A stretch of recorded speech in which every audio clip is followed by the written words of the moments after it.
வணக்கம்.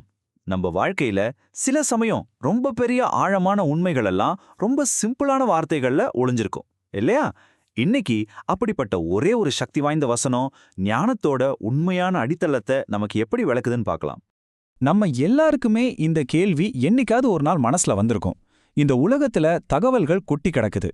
ஆனா உண்மையான ஞானம், அதாவது எது சரி எது தப்புன்னு புரிஞ்சுக்கிட்டு சரியா செயல்பட வைக்கிற அறிவு, அது எங்கிருந்து ஆரம்பிக்குது?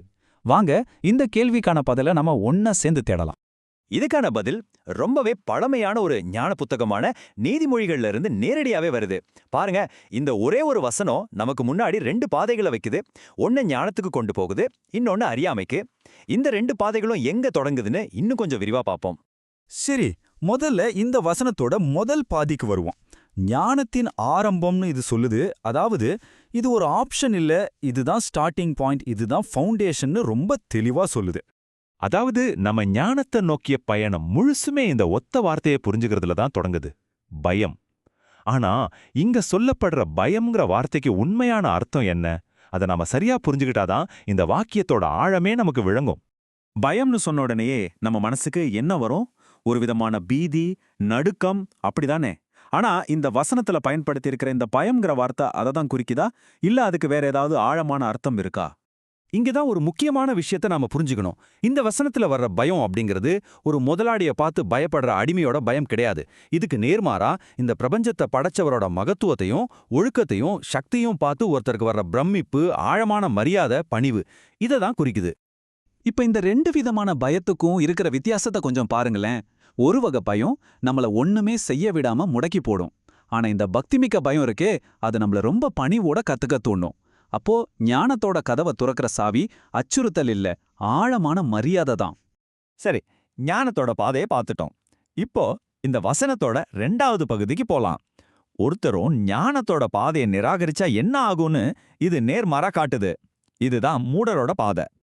இது ஒரு நேரடியான வார்னிங் மாதிரி. அந்த பக்திமிக்க பயம்னு சொல்ற அடித்தளம் ஒருத்தர்கிட்ட இல்லைன்னா அவங்களுக்கு ஞானத்தை மேல மதிப்பும் இருக்காது. அதனால அவங்களுக்கு கிடைக்கிற நல்ல ஆலோசனைகளையும் போதனைகளையும் அவங்க அசட்ட பண்ண ஆரம்பிச்சிருவாங்க.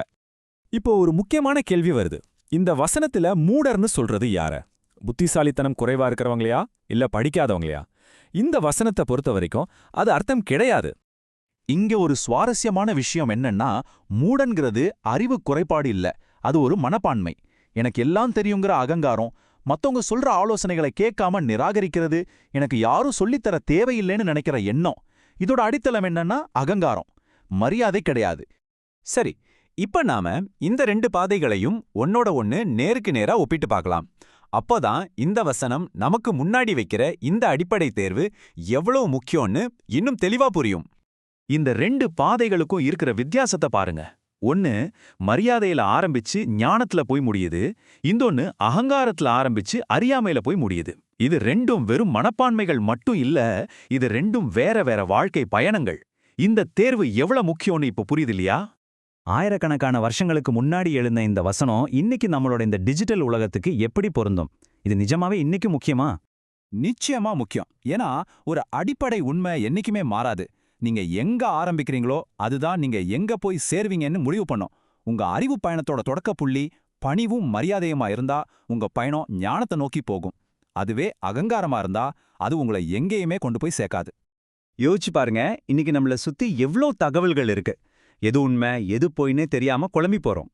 இந்த மாதிரி ஒரு சூழல்ல கத்துக்கிற மனப்பான்மை, அதாவது பணிவு தான் நமக்கு வழிகாட்டும்.